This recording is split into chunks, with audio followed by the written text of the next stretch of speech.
लोग इस बात को कहते हैं कि शरीयत के अनुसार व्यवस्था नहीं चलेगी, संविधान के अनुरूप चलेगी।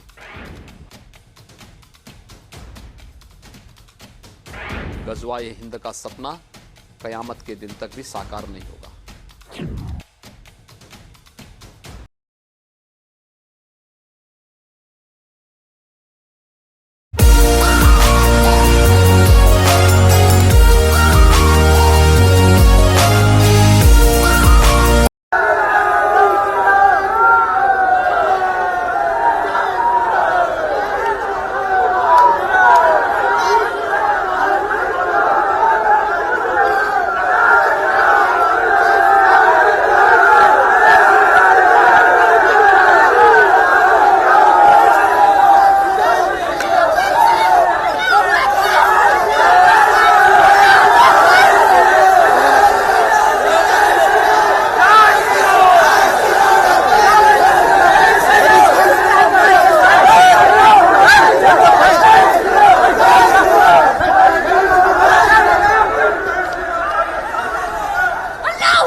हम लोग इस बात को कहते हैं कि शरीयत के अनुसार व्यवस्था नहीं चलेगी, संविधान के अनुरूप चलेगी।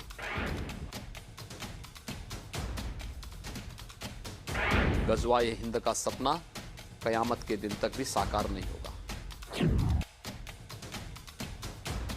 देश के सबसे हाई वोल्टेज पॉलिटिकल मुकाबले यानी यूपी विधानसभा चुनाव में योगी आदित्यनाथ फिर एक बार बीजेपी सरकार के ऐलान के साथ उतरे हुए हैं।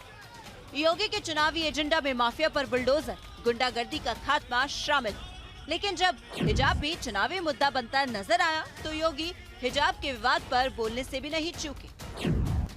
योगी की ललकार, हिजाब कहां तक जायज?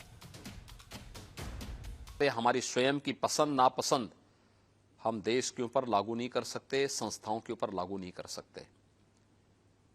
ये नहीं लागू कर सकते हैं। क्या मैं उत्तर प्रदेश के अंदर सभी कर्मचारियों को या सभी लोगों को ये बोल सकता हूं कि आप भी भगवा धारण करें? नहीं। ये उनका विषय है, जो उनको धारण करना करें, लेकिन ड्रेस कोड स्कूलों में लागू होना चाहिए। स्कूल का विषय है, स्कूल के अनुशासन का विषय है।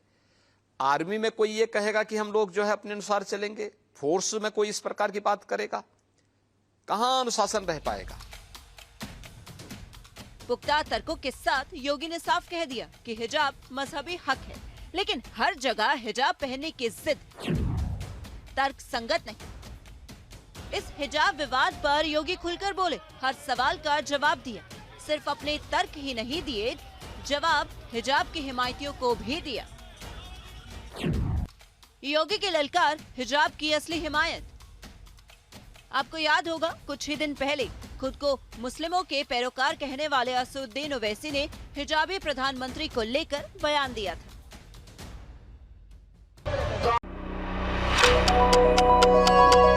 कॉलेज को जाएंगे, डॉक्टर भी बनेंगे, कलेक्टर भी बनेंगे, एसडीएम भी बनेंगे, बिजनेसमैन भी बनेंगे। और एक दिन याद रखना तुम कांड की जनता, शायद मैं जिंदा नहीं रहूंगा, तुम देखना एक दिन इस देश की प्रधानमंत्री एक बच्ची हिजाब पहन के प्रधानमंत्री बनेगी। कितने तेजस्वी लोग हैं हमारे पास, कितने शानदार विचार रखते हैं जी। जब ओवैसी के इस हिजाबी प्रधानमंत्री वाले जुमले पर योगी से सवाल पूछा गया तो योगी का डायरेक्ट जवाब था, विरोधी बातें करते हैं, बीजेपी काम करके दिखाती है। उसी बेटी को तो अधिकार देने के लिए प्रधानमंत्री मोदी जी ने 3 तलाक की कुप्रथा को हमेशा के लिए रोका है।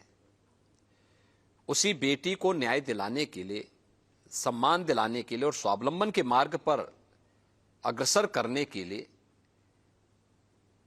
ये फैसले लिए जा रहे हैं। और उसी बेटी के सम्मान को लेकर के हम लोग इस बात को कहते हैं कि शरीयत के अनुसार व्यवस्था नहीं चलेगी, संविधान के अनुरूप चलेगी। योगी की ललकार, 80-20 का हिसाब समीकरण। चुनावी रैलियों और सभाओं में योगी ने कई बार 80-20 बोला, राजनीति और जनता के बीच इस 80-20 फॉर्मूले के अलग अलग मतलब भी निकाले गए, लेकिन आज योगी ने खुद अपनी जुबान से समझाया आखिर क्या है ये 80-20। 80% से अधिक समर्थन भारतीय जनता पार्टी को प्राप्त हुआ है और 20% जिसको विरोध करना था, जो वैक्सीन का विरोध करता है, अपराधियों के खिलाफ कार्रवाई का विरोध करता है, महिला सुरक्षा का विरोध करता है, गरीबों को दी जाने वाली अन्य योजना का विरोध करता है, एक जनपद एक मेडिकल कॉलेज का विरोध करता है, एक्सप्रेस हाईवेज का विरोध करता है, वे हमेशा विरोध करते थे, विरोध करेंगे। योगी ने बोल दिया और फिर पैदा हुए सवाल। क्या सरकार विरोधियों से योगी का मतलब उन हिजाब हिमायतियों की तरफ था जो कर्नाटक के मुद्दे को यूपी चुनाव तक खींच लाए?